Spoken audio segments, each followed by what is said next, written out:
पूर्व मुख्यमंत्री त्रिवेंद्र सिंह रावत को मैदान में उतारा गया है, तो क्या लगता है पार्टी का फैसला ठीक है? मैं अगर त्रिवेंद्र सिंह रावत जी की बात करूं कि वो उनका जो विज़न है वो बिल्कुल क्लियर है। जिन बच्चों के माँ बाप का पता ही नहीं है कि वो बच्चे मतलब किसकी कोख से पैदा हुए हैं, उनके पिता कौन हैं, उनको नौकरी में 4% का आरक्षण, मैं तो शायद नहीं सोच सकती थी ये बात, लेकिन उनका विज़न अगर सोचती हूँ तो वो लोकसभा में आने के बाद क्या धमाल करेंगे, वो मैं उनकी तब के विज़न को सोचते हुए अगर अब सोचूँ तो वाकई में ही मतलब एक बहुत अच्छे प्रत्याशी को टिकट हुआ है। क्या लगता है कि टक्कर किससे रहने वाली है? टकराव मुझे नहीं लगता किसी से टकराव है। जो देशराज जी ने बात कही है वो बिल्कुल सही गई है कि जो आएगा वो टकराएगा, तो वो लोग बेवजह, ठीक है आप प्रत्याशी हैं और आप लोगों का भी वेलकम है, लेकिन आएंगे और मुझे नहीं लगता कि वो कहीं पे भी टिक पाए। नमस्कार, द न्यूज़ वाला नेटवर्क में आप सभी का स्वागत है और मैं हूं आपके साथ आकांक्षा चौहान। लोकसभा चुनाव की तैयारियां बिल्कुल जोरों शोरों पर हैं और आज हमारे साथ स्टूडियो में मौजूद हैं बीजेपी अनुसूचित मोर्चा के हरिद्वार से जिला उपाध्यक्ष और साथ ही पदार्था हरिद्वार से जिला पंचायत सदस्य दर्शना जी। मैम, सबसे पहले तो स्वागत है आपका हमारे चैनल पे। नमस्कार आकांक्षा जी, और सबसे पहले तो मैं आपके चैनल के माध्यम से आप लोगों को और सभी लोगों को धन्यवाद व्यक्त करती हूँ और आगामी लोकसभा चुनाव के लिए सभी को बधाई देती हूँ। मैम, लोकसभा चुनाव जैसे जोरों शोरों पर है, तो कैसी तैयारी चल रही है? तैयारी भी जोरों शोरों में चल रही है, आप लोगों को तो बहुत अच्छे से पता ही होगा, आप लोग तो पत्रकार हैं, तो तैयारी बहुत जोरों शोरों में चल रही है। मैम, जैसे आप अनुसूचित मोर्चा के जिला उपाध्यक्ष हैं जी, और ऐसा देखा जाता है कि जो अनुसूचित जाति होती है वो ज़्यादातर बसपा या कांग्रेस की तरफ ज़्यादा जाती है वोट देने के लिए, तो ऐसा क्या है कि इस बार के लोकसभा चुनाव में अनुसूचित जाति बीजेपी को वोट करे, या बीजेपी ऐसा क्या काम कर रही है अनुसूचित जाति के लिए? देखिए आकांक्षा जी, बीजेपी के कार्य गिनवाने के लिए तो गिनवाने की तो कोई खासी ज़रूरत है नहीं, लेकिन क्योंकि धरातल पे चीज़ें नज़र आती हैं, ठीक है। और रही बात कि अनुसूचित मोर्चे के या अनुसूचित जाति के जो लोग हैं, मैं भी उसी समाज से आती हूँ, आज मैं भी इस पद पे हूँ और बीजेपी ने मुझे यहाँ पे मतलब मैं आई हूँ उनके ये सारे काम करते हुए, और मैं भी अपने कार्य जो कर रही हूँ वो सरकार के तहत रहते हुए कर रही हूँ, तो जाहिर सी बात है कि अनुसूचित जाति के लोग इस चीज़ से बड़े ज़्यादा प्रभावित हैं। बाकी रही जो सरकारी योजनाएं हमारी हैं, जो सारी सरकारी योजनाएं हमारी चल रही हैं, जिसके बारे में जो सबसे अच्छी योजना जो आयुष्मान कार्ड जो है, उसमें प्रत्येक व्यक्ति, ये नहीं देखा गया है कि वो छोटे तबके का है या वो बहुत मतलब रिचेस्ट पर्सन है, तो वो देखते हुए आप समझ सकते हैं कि हर एक व्यक्ति को अगर मुफ्त इलाज 5 लाख रुपए का मिल रहा है तो ये एक बहुत बड़ी योजना है। 5 किलो राशन हर घर में पहुंचाया जा रहा है, ठीक है। अगर मैं किसी कारणवश से असमर्थ हूं कमाने में, तो मैं वो मतलब मेरे को सरकार वो राशन दे रही है, तो ऐसी अनेकों योजनाएं हैं, तो क्यों नहीं अनुसूचित जाति के लोग भाजपा को वोट करेंगे। मुझे लगता है कि वो लोग जरूर इस बार पूरे समर्थन और पूरे जोर शोर के साथ वोट करेंगे। तो मतलब इस बार ऐसा आप भी मानती हैं और ऐसा माना भी जा रहा है कि लोकसभा चुनाव में ज़्यादा जो मतलब, क्योंकि कैडर वोट होता है, जो अनुसूचित जाति प्लस जो मुस्लिम्स होते हैं, मुस्लिम्स का ज़्यादा ऐसा मतलब देखने में आया है कि कांग्रेस की तरफ जाते हैं और अनुसूचित जाति का कैडर वोट बीएसपी की तरफ है, तो इस बार शिफ्ट हो जाएगा, चांसेस हैं बीजेपी की तरफ? बिल्कुल शिफ्ट हो जाएगा, और मैं भी आपके चैनल के माध्यम से ये अपील करना चाहती हूँ कि भाई मैं आप लोगों के समाज से आपकी बेटी हूँ, तो जाहिर सी बात है अगर आप लोग हमें सपोर्ट करेंगे और बीजेपी को सपोर्ट करेंगे तो मैं आपकी आवाज़ बन के तो कम से कम खड़ी हो सकती हूँ ना, और वो तभी खड़ी हो सकती हूँ जब आप इस पार्टी में आकर के वोटिंग करेंगे। अगर आप नहीं यहाँ पर आएंगे और नहीं वोट करेंगे तो मैं भी आपकी आवाज़ कैसे बन सकती हूँ। तो मैं तो आपके चैनल के माध्यम से सबसे अपील भी करूंगी, और डेफिनेटली इस बार जो वोटर जो आप कैडर वोट की बात कर रहे हैं, तो कैडर वोट पहले मतलब एक गुट का होता है, लेकिन आप एक बार सर्वे अगर कराएंगे तो ज़्यादा मुस्लिम कम्युनिटी सारी योजनाओं का सबसे ज़्यादा लाभ ले रही है, तो क्यों नहीं वो उस लाभ को मतलब। और मैं ये भी कहना चाहती हूँ कि जाहिर सी बात है कि अगर हम किसी चीज़ का लाभ ले रहे हैं तो हम अपने आने वाले 5 साल क्यों खराब करें किसी अन्य जगह पर वोट करके, है ना। तो मेरा मानना है कि इस बार बदलाव बहुत बड़ा स्तर पे होने वाला है। मतलब बदलाव होने वाला है, बदलाव की तैयारी भी चल रही है और हम भी देखेंगे क्या बदलाव होने वाला है। और सबसे बड़ी बात इस बार है कि बीजेपी ने तो अपने प्रत्याशी घोषित कर दिए हैं पूर्व मुख्यमंत्री त्रिवेंद्र सिंह रावत को मैदान में उतारा गया है। जी, जी। तो क्या लगता है, क्योंकि निशंक जी को टिकट नहीं मिल पाया है और त्रिवेंद्र सिंह रावत जी को टिकट मिला है, और भी बहुत सारे उम्मीदवार थे दौड़ में जिसमें से त्रिवेंद्र सिंह रावत जी को चुना गया, तो क्या लगता है पार्टी का फैसला ठीक है? जी जी, पार्टी का फैसला तो सर्वोपरि है और हम सब लोग, जैसा कि सभी लोग जानते हैं कि जो हम लोगों का प्रत्याशी है वो मतलब हमारा कमल का फूल है। और रही बात व्यक्ति विशेष की, तो त्रिवेंद्र सिंह रावत जी ने अपने समय पर इतने अच्छे काम किए हैं। आप उनकी अगर योजनाएं उठा करके देखें तो आयुष्मान कार्ड उत्तराखंड के अंदर वही लेकर के आए थे। आयुष्मान कार्ड अपने आप में एक बहुत मतलब बढ़िया वो है, हमें मुफ्त इलाज मिल रहा है। दूसरा एक मतलब मैं अगर त्रिवेंद्र सिंह रावत जी की बात करूं कि वो उनका जो विज़न है वो बिल्कुल क्लियर है। अदरवाइज शायद मैं या आप ऐसी कोई बात नहीं सोच सकते हैं कि जिन बच्चों के माँ बाप का पता ही नहीं है कि वो बच्चे मतलब किसकी कोख से पैदा हुए हैं, उनके पिता कौन हैं, उनको नौकरी में 4% का आरक्षण, मैं तो शायद नहीं सोच सकती थी ये बात।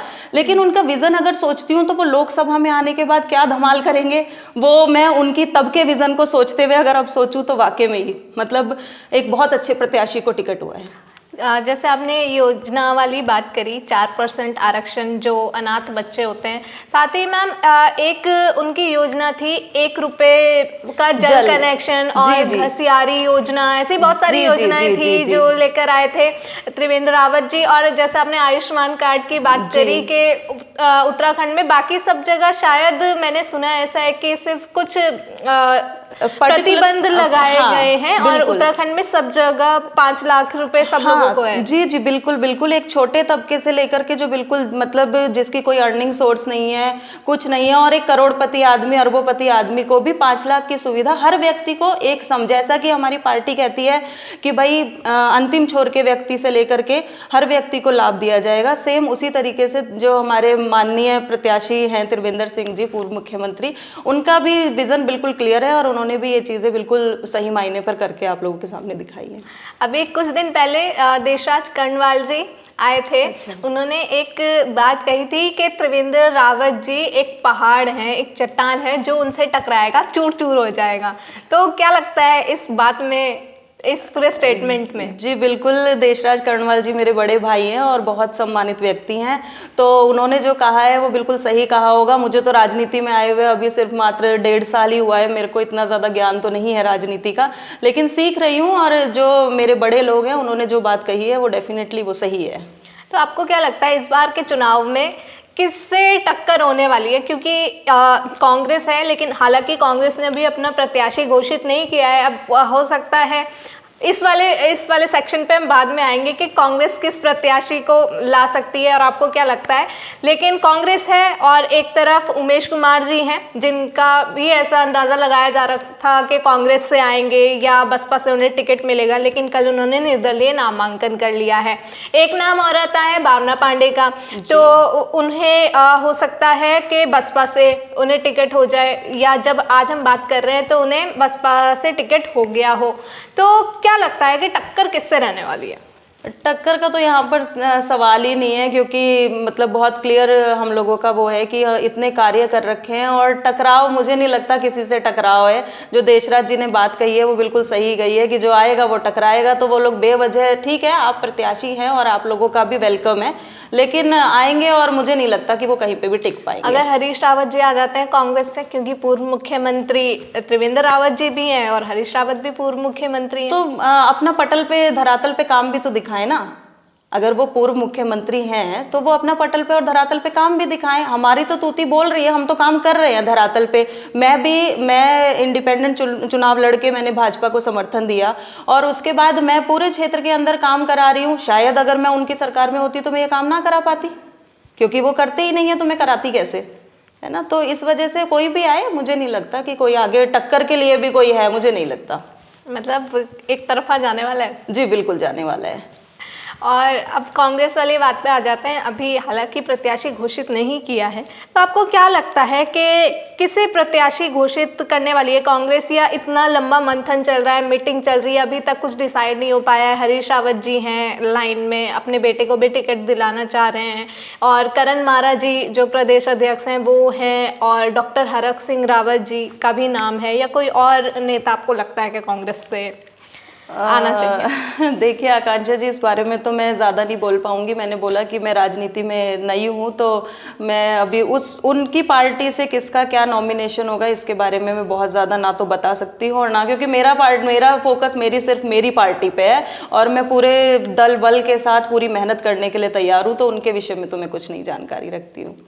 तो चलिए लास्ट में फिर मैं आपसे ये पूछना चाहूँगी कि अब इलेक्शन आने वाले हैं और वोटिंग भी होने वाली है, तो कुछ लोग ऐसे भी हैं कि वोट डालने नहीं जाते हैं, तो आप उन लोगों को क्या एक मैसेज देना चाहेंगे? क्योंकि ऐसा देखा गया है कि डेटा में कि 55% से ज़्यादा वोटिंग आगे नहीं बढ़ पाई है, जो वोट का मार्जिन है। तो इस बार बीजेपी की तैयारी भी है कि 75% तक एटलीस्ट वोटिंग का मार्जिन जाए, तो आप उन लोगों को क्या एक मैसेज देना चाहेंगे कि घर से निकलें और वोटिंग करें? जी बिल्कुल, मैं सबसे पहले तो आपके चैनल के माध्यम से यही कहना चाहती हूँ कि वोटिंग का अधिकार जो हम लोगों के पास है, इसकी कीमत को समझे, है ना। क्योंकि आप अगर वोट डालने के लिए नहीं जाएंगे और एक वोट हम अपना ना डाल करके, या अपना, जैसे कई लोग बाहर भी रहते हैं वो नहीं आते हैं उस दिन, या घर में कोई व्यक्ति है, तो हमारी पार्टी का भी यही एक मिशन भी है कि हम लोग घर घर जा करके, चाहे हमें वहाँ से उनको खुद सुविधा देनी पड़े बूथ तक लाने की, तो हम लोग वो पूरा काम करेंगे कि हम लोग उन्हें बूथ तक लेकर के आएंगे और वोट डलवाएंगे। और रही बात कि लोग नहीं आते हैं, तो बिल्कुल हमारा अगर मिशन है तो हम लोग इसमें पूरी मेहनत करेंगे कि हम लोग किस तरीके से उनको वहाँ से लेकर के आएँ और उनको घर घर जा कर के वोट की कीमत समझाएं। क्योंकि एक वोट हम मान लीजिए हम एक जगह गलत डाल देते हैं, तो उसके बाद क्या होता है, हम 5 साल तक ये सोचते हैं अरे हमने तो गलत कर दिया। तो हमारी पूरी कोशिश है, मेरी पार्टी की पूरी कोशिश है कि हम लोग एक बंदे को जा करके समझाएं, और डेफिनेटली हम 75% का आंकड़ा मतलब क्रॉस करेंगे इस बार, जो उम्मीद है। चलिए बहुत बहुत धन्यवाद मैम। और आप सभी ने देखा और देख भी रहे हैं कि लगातार लोकसभा चुनाव का चल रहा है, क्या हो रहा है राजनीति में, चाहे वो बीजेपी पार्टी में हो, चाहे कांग्रेस में हो, चाहे बसपा में हो, या अन्य दलों में, या निर्दलीय जो इलेक्शन लड़े जा रहे हैं उसमें हो, जो भी है आपको सब कुछ दिखाया जा रहा है। और आज हमारे बीच दर्शना जी मौजूद थी, जो बीजेपी से अनुसूचित जाति की हरिद्वार से जिला अध्यक्ष हैं, और साथ ही पदार्था से जिला उपाध्यक्ष हैं। तो हमने उनसे जाना कि लोकसभा चुनाव की बीजेपी की तैयारी कैसी है, और उन्हें कैसा क्या लगता है कि त्रिवेंद्र सिंह रावत जी को जो टिकट हुआ है वो पार्टी का निर्णय सही है या नहीं। उन्होंने अपने विचार रखे। मैम आपका बहुत बहुत धन्यवाद, अपना कीमती समय हमें दिया। धन्यवाद आकांक्षा जी, आपका भी। और आप लोगों से हम फिर मिलते रहेंगे, पूरे चुनाव की जानकारी आपको देते रहेंगे। तब तक के लिए आप हमसे जुड़े रहें और देखते रहें द न्यूज़ वाला नेटवर्क। धन्यवाद।